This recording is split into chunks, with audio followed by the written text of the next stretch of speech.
Uh-huh. Yeah. Okay. So he plays your like adopted brother. That's pretty funny. And you said it's Kevin Hart? Wow. Hey, listen, The Rock. I just started recording on my podcast. No. It's okay. Yeah, I'll give you a call in about. I'll be done probably an hour, hour and a half. Uh huh. Okay. All right. Good night, The Rock. Love you too. Okay. All right. Bye. That was The Rock. He is doing a new movie with Kevin Hart where he's like his partner. Welcome to the Cahn Solo podcast. My name is Sam. This is Stu with me on his fancy couch. We got to start this off with some bad news, unfortunately. Our sponsor dropped us. I don't know what happened. They emailed me and they're like, "Hey, we're going to go with someone else another direction." So that was kind of a bummer. But the good news is we got another sponsor like a couple hours after. So that's really cool. So keeping this podcast afloat with the sponsor. So thank you very much to our sponsor. Real quick, we started recording last night. Today's Thursday. It's late Thursday night. We started recording last night, Wednesday, and I set up the camera. I got Stu situated, got the mic, got the green screen, put the computer on the floor. Everything went as usual. And then I don't know what happened, but I wasn't in the mood and we stopped. And I think what happened was I didn't get nervous, but I got a little more self-conscious than I normally am because we announced that we have a podcast and a whole bunch of people they listened to it, which is great, but they were like, "Yeah, we loved it. Oh, keep going." And then I was like, "Oh shit, I have to keep going." Like a couple of the videos got over 50 views. And when I think about 50 views for something, I imagine 50 people watching because that's what's happening. And that can freak me out sometimes. Like the more I think about that, the more I get freaked out. Like I think like 14,000 followers on Instagram. And that's insane. That's like a stadium full of people. And I know that all of them aren't always watching me, or maybe, some of them are bots or whatever. But even if half of them are real, that's 7,000 people. And I try not to think about that stuff because I hate public speaking. I'm an introvert. I love being by myself. But when I think about that, it gets overwhelming. And I don't mean for it to sound like a negative thing. It's a positive thing because I'm trying to get out of my comfort zone. And doing this podcast, this has been really fun for me, but it's been a challenge because I'm not used to doing this format. I'm not used to having a co-host here, and I'm not used to the microphone. This is all new to me. This is the pop filter. This is a windscreen. I learned about the windscreen last week. Apparently it's supposed to stop you from if you're saying P sounds or S sounds, it gets really so this helps with that. And I'm just I'm still learning. I'm learning as I'm going, and it's gonna be a challenge. And I hope that I get the hang of this by episode 10, 15, 20. But it's a lot of fun. Like I said, it's new. And when you do new things, sometimes sometimes it gets a little scary. Just real quick, in the last episode, I made a comment about not getting the sound right, and I had to redo the episode. And then in that episode, I was like, "Yeah, but I fixed it." And I lied. I didn't fix it. I thought I fixed it. And then what happened was I put it into the computer and I had the same problem happen. And I stressed out. The reason I stressed out so much is because I made the announcement that the podcast was out and that I had a new episode dropping on January 1st. And the sound wasn't working. I was desperate, so I posted on Twitter, "Hey, whoever can help me fix this problem, I will Venmo you $50. I also posted on my Instagram story, so John, Tom, Bryant, and Morrow, if you're listening, thank you, gentlemen, for helping me out. Unfortunately, I couldn't figure it out and I had to go a whole separate route that took me a long, long time, but I got it done. Very, very special thanks to Dave Chensky. Dave asked me for my number and he called me. He talked to me for a half hour trying to figure this out. And then I was like, I can't figure it out. let me pay you the $50 anyway. And he was like, no, just, you could talk about my account. So go follow him on TikTok. He sounds like Harold Ramis. He sounds exactly like Harold Ramis. I was in Los Feliz at an Albertsons grocery store, and I saw a dad there with his kids, and everyone had blue face paint. They had blue all over their bodies. And that's when I realized, I think I've seen for the first time. He has such a beautiful voice, and his content is basically what I want this podcast to be. He posts these great skits. He delivers the news in an unbiased and funny manner. He talks about like technology. He's a very smart guy. He talks about film a lot. And then, like I said, he sounds like Harold Ramis. Like if you go to his TikTok, if you close your eyes, he doesn't look like Harold, but he sounds exactly like Harold Ramis. Just a beautiful, beautiful voice. So thank you very much, Dave. If you're listening, it's Dave Chensky. Dave, Chensky is his TikTok. And if you're watching this, I'll put a little post there at the bottom. A Feliz Navidad. Anyway, going back to the launch of the podcast, I was so overwhelmed with everybody saying such nice things, especially since I really, the first couple of episodes were a tough listen. The first episode, I don't know if I mentioned that before, but I recorded the whole thing on my phone, and the mic wasn't connected to the computer. So I was talking into the mic and just using my phone. It was like 5 feet away from me, and that's what the volume, whatever. It was just a bad time. And I appreciate everybody that was like, I love that you're just you. And a couple of people asked if I have, they didn't mean it in a bad way. They just were like, do you have ADHD, Sam? And to this I say, probably. The thing is, so here's the thing.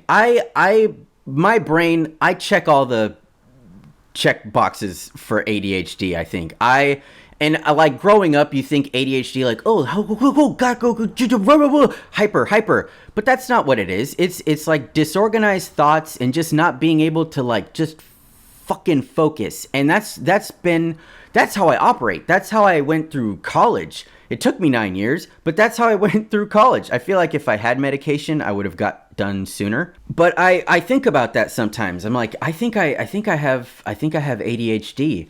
And when other people pointed it out, because in my other videos, it's like I'm doing really short skits, or the main YouTube channel, I have like, I sit down and I kind of have an idea of what I'm going to talk about. But with the podcast, where I'm just able to roam free, that's when I think my ADHD shines. And the fact that more than one person noticed it, it's a little telling. But I wasn't offended. That might just be what is happening with me. And the reason that I don't want to go see a doctor is because I'm so used to this. This is how I am. And I feel like if I went to a doctor and, right away they're like, yeah, you have ADHD. Here's some medication. And if it changed me, it would really mess me up. And I know that it would be beneficial for me because I'd be able to focus and everything. But I think that idea actually, that scares me. And I'm sure that's a common thing for a lot of people that get diagnosed with ADHD. And I'm sure there's like a pamphlet for like, whoa, you've been diagnosed and it's going to change your life. You scared? And yeah, I would be. And I don't want to lose Sam. I'm just kidding. That would be great. It's just that I'm so used to this. And when I get used to something and then something better happens, I get uncomfortable being in a better situation, if that makes sense. Perfect example here. This is going to be a really depressing thing for me to say, but this is just the truth. I owned a 1994 Jeep Cherokee from 2005 to 2018. That was 13 years I had this car, and I would still have it to this day if it didn't blow up on the freeway. So it was a 94, and it had power locks, but I had to push the thing on the door. I didn't have a little clicker for it. So I was just always used to pushing the little thing, the button down to lock my doors. That's what I did for 13 years. And that's how I locked my car. And after my Jeep blew up, I upgraded. I got a 96 Jeep Cherokee. It was almost the same exact car. I'm going to drive these cars until I die because I fit in them perfectly. It's the perfect height. See, my ADHD is just shining right now. Anyway, I bought the 96 Cherokee and it came with the key, the unlock lock button thing, the little mechanism, so I could do it from a distance. And I felt like a prince with that. I mean, I've seen them before. It's not like it was a new concept for me, but to own this thing it made my life a little easier. I felt like, whoa, this is so awesome. And I would show off to my friends like, hey, Mike, check it out. Look, I can unlock it. And he's like, wow, that's pretty cool. That's the normal thing. But I wasn't used to it. I was so used to the unlocking with my hand, with the door. So the whole point of that is that I feel like it's the perfect metaphor for how I feel about getting medication. That's if I have ADHD. I might go to the doctor and he might be like, you're crazy. You're just a goofy guy. That's all. You're just a goof. You're goofing. You don't have the ADHD. You're just goofy. Go be goofy, Sam. It does suck sometimes though, because I'll notice things that I wish I could change. I don't want to talk about some things that my brain does, and I've done it for a long time, back since like high school, and I don't know. It's just something that I feel like I've been able to handle, like to cope with. It's just how I am. I just chalk everything up to that's just how I am. And it hasn't interfered with my life to the point where I can't function. I'm barely functioning, but that's still functioning to me. Moving on, I had a dream the other night that I got stabbed and I died. And I want to talk about death today for a little bit. I'm going to try to not make this too dark, but I'm also not going to make it haha funny. Death.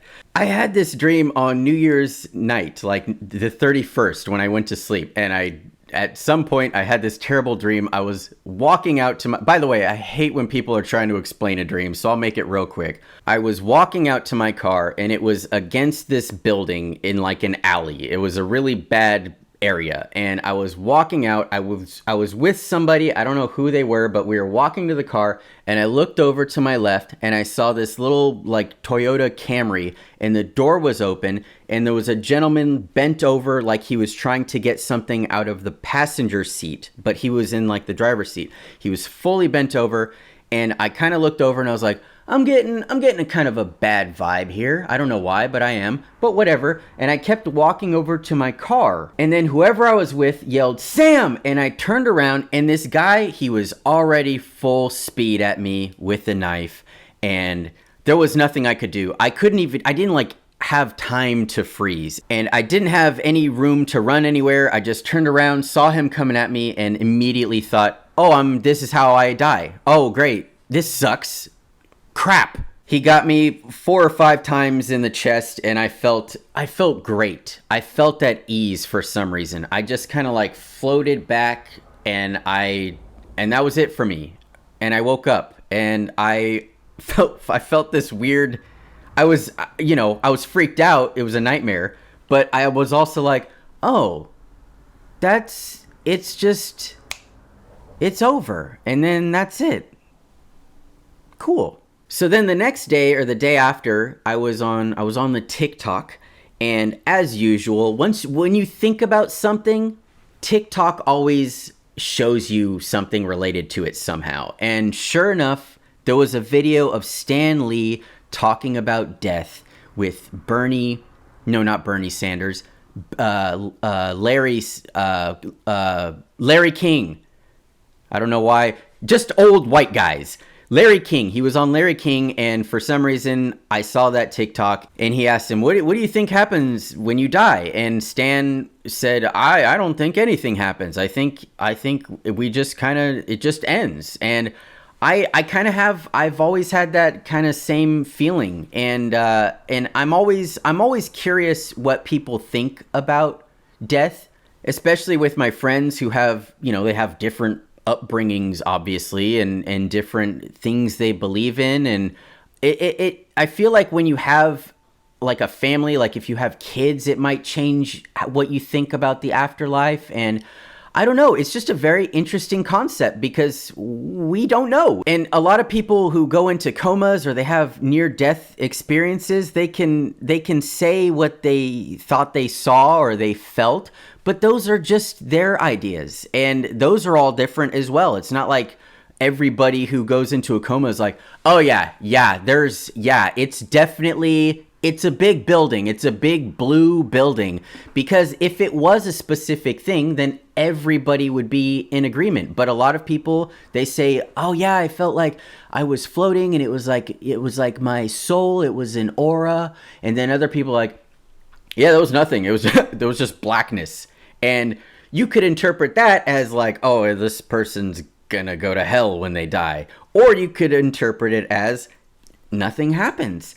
And so it's a very interesting discussion, and I wanted to talk about that for a little bit today. My whole philosophy in life is to just be good. That's it. Try to be as good as you can be. Just try to be nice and good. Don't kill people.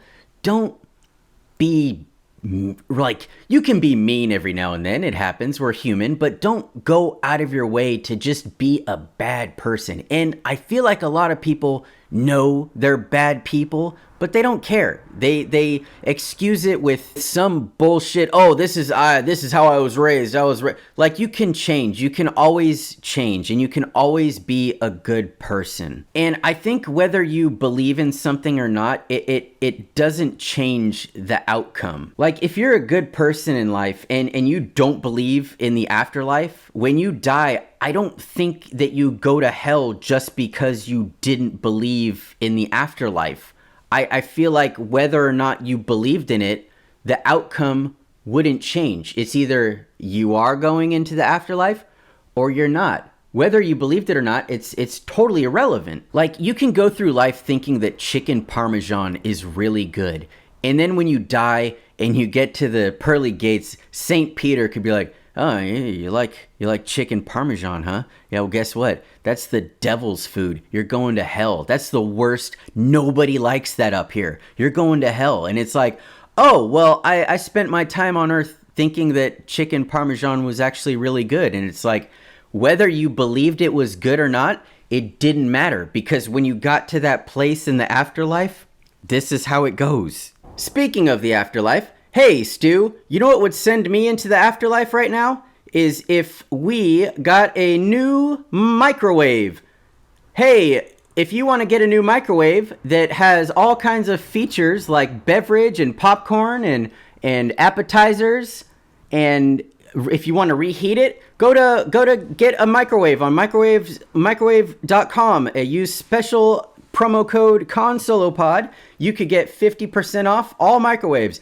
You can, if you want to do do a timer, you could set a timer for it. It's got all the buttons: 1, 2, 3, 4, 5, 6, 7, 8, 9, 0, of course, stop, start, defrost, you name it. You can have a clock on there too. If you want to have the clock settings, just hit that clock setting, and then whatever time it is, you can change the clock to whatever time it is, so that you know what time it is, And then also, if you wanna make popcorn, you can have popcorn, anything that you want to have hot that you can think of. Just don't put forks in there. Don't put tinfoil, I think. Styrofoam, maybe. I don't know. You have to read the instructions when you go onto microwaves.com. And then once again, that promo code SamCon or ConSoloPod, 50% off. Tell them Sam and Stu sent you, and they'll deliver the microwave to your house or your apartment or wherever, and they might put it in the wall. They might, oh, and also, I forgot, you have a little fan, if you're cooking, and you're like, boy, a lot of smoke here, push the button, and the fan will suck up the smoke. There's not going to be any smoke, guarantee. That's on their website, guaranteed, no smoke. So head over to microwaves.com and get a microwave today.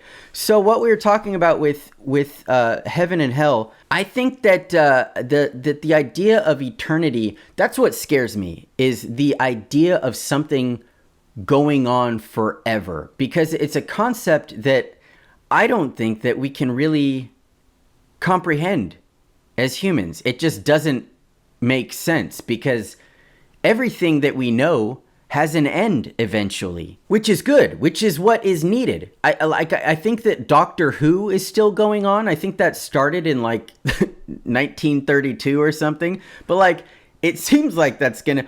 I'm not trashing Doctor Who, by the way. I've never seen it. From what I understand, it's a great show. People love it. But the thing is, it just keeps. It's gonna go on for what we think is forever, but it's eventually going to stop. But when I think about something that just keeps going, The Walking Dead is a better example. When something just keeps going, it loses its fun. Things need a conclusion. We need songs to end. We need movies to end. There needs to be a resolution. There needs to be something where we're like, okay, it's over. I enjoyed it, or I didn't enjoy it. But for something to just keep going, I feel like we would go insane. I would go insane if there was a heaven and it didn't ever end. And then eventually I would get bored. By the way, this is assuming I even get into heaven or hell. I don't know. Maybe I'm a good boy. I don't know what's going to happen. I feel like I've done okay. Like if I die tonight, I think God would like me. I think God would be like, all right, man. Yeah, you can come in. You can come in. But yeah, I feel like things would get stale after a while. And as much as, like, for example, I love hot wings. And I feel like if I got to heaven and they said, you can have as many as you want. You don't have to use the bathroom. You'll never get full. I don't imagine people needing to sleep up there. Why would you sleep? What are you resting for? You're there forever. But I feel like in time, eventually, I'd get tired of the wings. You can't just keep having pleasure 24/7 for eternity. That sounds like hell to me. And then the logistics throw me off. By the way, I am not insulting anybody that believes in the afterlife. I'm just going off of, like, I have ADHD, okay? This is what my brain does. It overthinks everything. And I'm sure a lot of people could easily calm me down and say, no, man, it's heaven. Don't think about it too much. But my brain, it won't let me. It can't let me. I think about like babies. Like, I have a brother who passed away when he was 14 months old. He died in 1979. He didn't grow up. And if there's a heaven and I assume he went there. I don't know what he could have done to go to hell, but he goes to heaven, and then what happens to him? Does he grow to a certain age and then stop? Does he have somebody raise him? Will he recognize my mom and his dad? He was my half brother, so he has a different dad. Well, like is he gonna lose his baby teeth? Is he gonna learn to ride a bike? There's all these things that we do down here on earth that I feel like I don't know how it translates into heaven, but I guess that's what heaven is. It's something that we can't comprehend. It's just it's something that our brains don't even. It's our souls up there. And with like dogs, where do the dogs go up to heaven? Is there a separate heaven? Is it like a dog park heaven? And then why do dogs go? Is it because we loved them and we think that they have a soul as well? Because if that's the case, like if you have a pet parakeet and your parakeet dies, and you love the parakeet, does the parakeet go up to heaven? And if so, what about normal parakeets that are just hanging out in pet shops that nobody claimed? And then what I also think about is what happens when there's people up there that we didn't like in life. Is that still heaven? Like, let's do a callback to Andrew Tate. What if Andrew Tate he goes to heaven? What if we don't want him up there?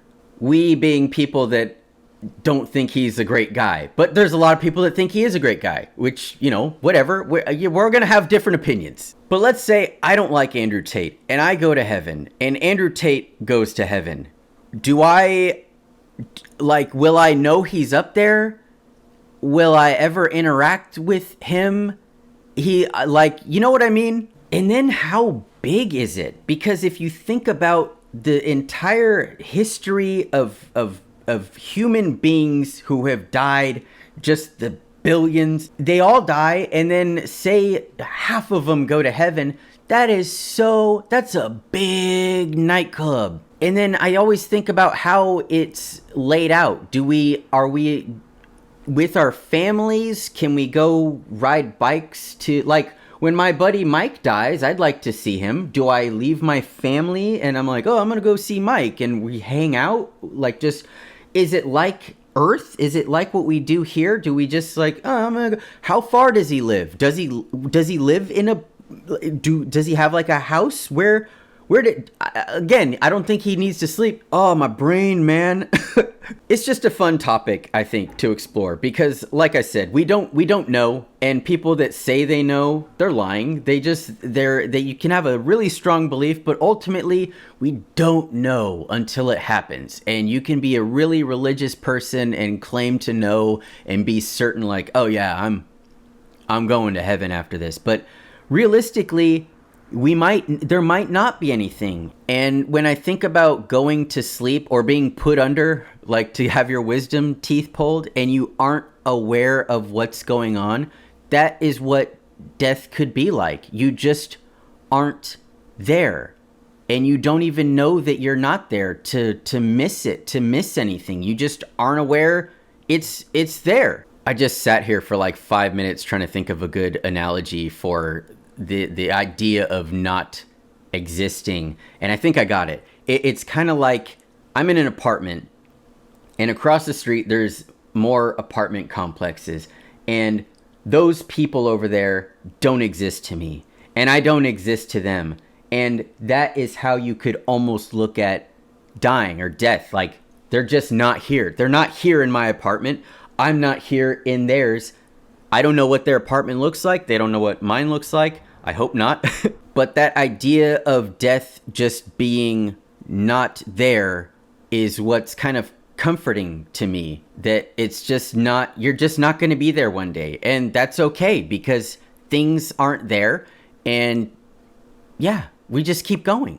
It's kind of ironic that these are my thoughts about dying in the afterlife because I'm getting better at not being such a hypochondriac, but I was really, really bad probably 2 or 3 years ago. I had a medical scare in August 2018 that really it flipped a switch for me. I just typed some of this out on my iPad so I don't go off on a tangent. But I was at work in August 2018. I was on the phone, and all of a sudden, the left side of my body went numb. And I was like, I couldn't talk to the woman on the phone. I was like, and I hung up and I freaked out. And I stood up and I was like, okay, what is happening to me right now? It was like a surge on the left side of my body, and it probably only lasted 10 seconds, but it felt like 30 seconds to a minute. And I freaked out and I was like, oh no, don't like this. And not being I didn't want to be a bird and be like, oh, someone call 911. I was just like, I'm going to get up and go outside and quietly die. I go outside and I walk laps around the parking lot, and I was like, okay, Sam, you're okay, you're fine, you're here, okay. And I had some water, and I kept doing laps for 15 minutes, and I was like, all right, you're good. And then I went back to my cubicle, and I was like, you just got a weird panic attack. That's all that happened. And then I was thinking, no, this is a precursor to something. You're gonna keel over in your cubicle, and you had the warning sign and you ignored it. So I left, I got into my car, and I drove to the ER. And the whole time I was aware of what was happening. I just had like numbness in my arm and kind of my face was tingling. It got a little better, but I still noticed it. I called my mom. Hey mom, can you meet me at the ER? Don't ask a bunch of questions right now. Just please meet me there. I get there. I lock the door with my finger because I didn't have the button yet. I wasn't fancy yet. I go into the hospital and I'm like, I don't know what's happening. Something's off. The left side of my body is like numb, and they have me do all these like, can you raise both arms, close your eyes and raise your arm? It was off. And I got admitted and they did a bunch of scans. I ended up staying for 2 nights and 3 days, and we had a family friend who had a relative that worked there, and he helped get things moving along really quickly.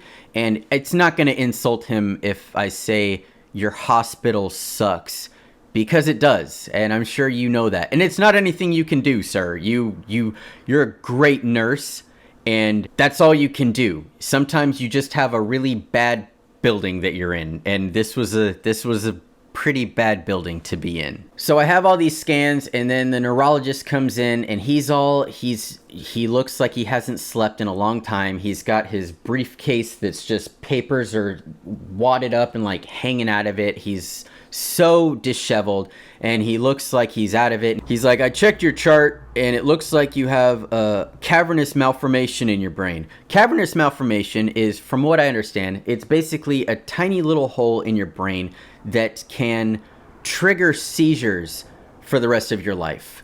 And so that was a fun thing to hear, that I may have had a seizure at work. But then he said, well, it could have also been a TIA, which is it's like a mini stroke. And those, fun fact, can come on anytime to anyone.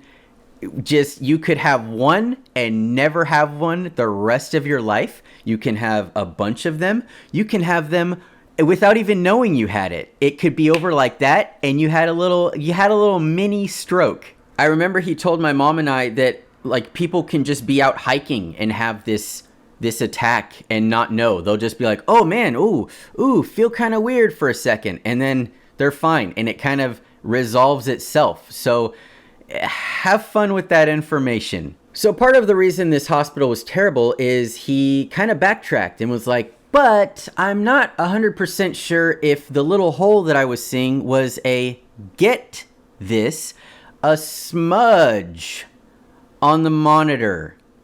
Hey man, why don't you go back and look at it on another monitor or clean that one? So a fun little side story about this, which relates to healthcare. I ended up having a $40,000 bill for the 2 nights and 3 days. And the way that the insurance handled it was they got billed, and then Blue Cross ended up reviewing my file, and they were like, well, we're gonna deny $30,000 of this because a lot of this was outpatient procedure. You didn't have to stay there. So me, just being a guy who went to the ER because of an emergency, I was angry, and I ended up writing it was like a 20-page letter just detailing everything. And I was like, you guys need to figure this out between the two of you, because I was in the ER and I had no control over saying, don't do that to me because I don't need it right now. Like they were saying I didn't need to have a urine analysis, which is like, what am I going to tell the nurse when she comes in? Hey, are you sure I need that? Like I had no control over that. And then the way I got discharged was a doctor came in and he was like, hey Samuel, we're almost ready to get you out of here. We're just waiting for the results of XYZ test. And I was like, okay, that's great news. Can't wait. And then he was like, did you have XYZ test? And I looked at him and I was like, I don't know. Did I? And then he was like, let me go get the nurse. And I'm sitting there in bed. I'm angry. It's been 3 days. And I was like, how do you come into a patient's room, tell them you're waiting for results from a test, and then ask them if they took that test? what were the results you were waiting for, sir? So I don't know what happened. I don't know if he was so embarrassed that he screwed up or if there was miscommunication, but the nurse ended up coming in like 15 minutes later and was like, okay, Samuel, we're ready to get you out of here. And I was like, okay, whatever. I'm good. Let's sign and go. And that was it. And just for shits and giggles, here is the exact terminology that the neurologist used in his report, his written report later on. CT scans and MRI reviewed noted cavernous malformation, but could not appreciate my perusal from the ward computers. That's fancy for there was a smudge on the monitor. The whole point of this story is that it awoke this hypochondriac feeling in me, because after that I was like, wait, do I have this hole in my brain? Do I go get another scan? They asked me to get another scan, but I was like, I don't know if I want to. And then what would it help if I knew I had this thing? There's not anything that you could just kind of deal with it. I'm pretty sure you can get a surgery for it, but if it's not anything that has affected me yet, other than that one stroke or whatever I had at work, then I just keep living. So yeah, it made me really nervous about dying, because that was the first time in my life where I was like 32, so I knew I was gonna die, but I didn't really think about it until then, because when someone comes in and is like, you have a thing in your brain that could be bad, you're like, oh man, whoa, I'm gonna die one day. And I didn't change my lifestyle much. I run every day and I don't smoke cigarettes and I eat okay. I could eat better. I could always eat better, but I'm doing okay. But it opened this gate of there was something wrong with me, and it carried on through 2019. It got really bad just before COVID. Like, I was having on my watch, my heart rate, it would spike up to like 145 beats per minute while I was just sitting on the couch. And I've had panic attacks since I was a teenager, so I know what they're like. And this was something that felt different. And I would get so freaked out, and I would get up and I would go take walks, and then it got really bad, and I ended up driving to the ER a couple of times. I was like, I'm having a heart attack. Something is wrong. There's something wrong with me. This was a different ER, by the way. And I ended up going and telling them my medical history. I was like, yeah, I think I have this thing. I have this hole in my brain. And they did more scans, and they were like, yeah, we don't see anything. So hopefully there wasn't anything. And that relieved me of a lot of pressure and stress. But while I was there, I remember a doctor coming in, and he looked at my fingernails and my toenails, and he was like, have you always had clubbed nails? And I was like, these are my hands. This is how, yeah, I think so. Why did you ask that? And they ended up doing a scan of my lungs, and then I remember the girl doing the x-ray was like, wow, you have really long lungs. And I was like, why'd you say that? And it was stuff that I didn't need to hear at the hospital. Apparently, if you have clubbed fingernails, you are, the odds of you having like lung cancer or something increases. I don't know. It's something to do with like the blood flow. But mine are like it's not noticeable unless you're like really staring at them. Like, I hate to use Jeremy Renner right now because he's going through a lot, but Jeremy Renner, if you Google Jeremy Renner fingers, you'll see he has club fingernails. And Mickey Rourke as well.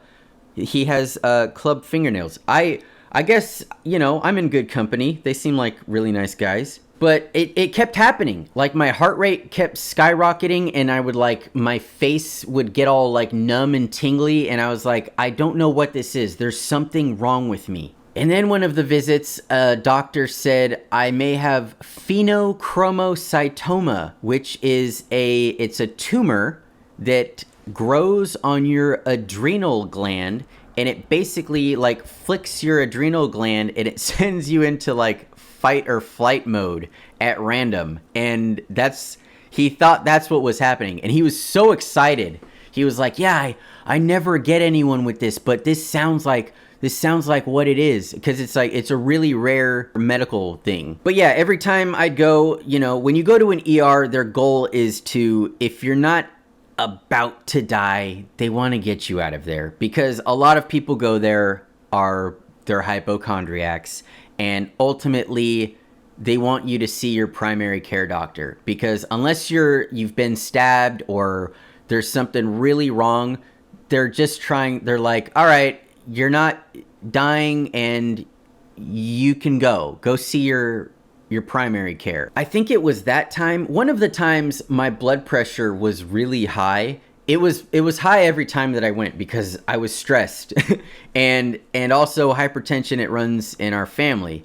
And so one of the times they gave me, I can't remember the medication, but they gave me a blood pressure medication and it dropped, and it was great. And they had me leave, filled a prescription for me. I had enough for like 30 days, and they're like, see your primary care, see if you need to be on this medication. But then Mr. Hypochondriac Googled the medication, and I saw all the side effects and what people were saying, and they're like, yeah, you get this terrible cough. I've had this cough for 50 years. It'll never go away. And I posted something on Instagram. I was like, hey, does anyone know what this is? And I had a couple people say, oh yeah, you're gonna get the blah blah blah cough. I can't remember what the name of the medication is, like I said. So I bought a blood pressure, the cuff, so I could monitor, and I was checking my blood pressure every like 2 hours, just making sure. And I had this long list. I was like, okay, this time it was 135/85. Okay. And then, all right, no, well, I had spaghetti and I burned my tongue, and that stressed me out a little bit. It just was a whole fucking thing, and I was getting so wrapped up in it, and it wasn't good for me. And finally, I just decided, don't pay attention to it, which could be good or bad, because if it's something that I don't need to be really paying attention to, then don't worry about it. But if it's something that is slowly killing me, maybe I should be paying attention to it. But what can I really do about it? Anyway, that was the end of 2019, and then COVID hit, and I forgot all of that stuff. I wasn't stressed about it. I was stressed about COVID.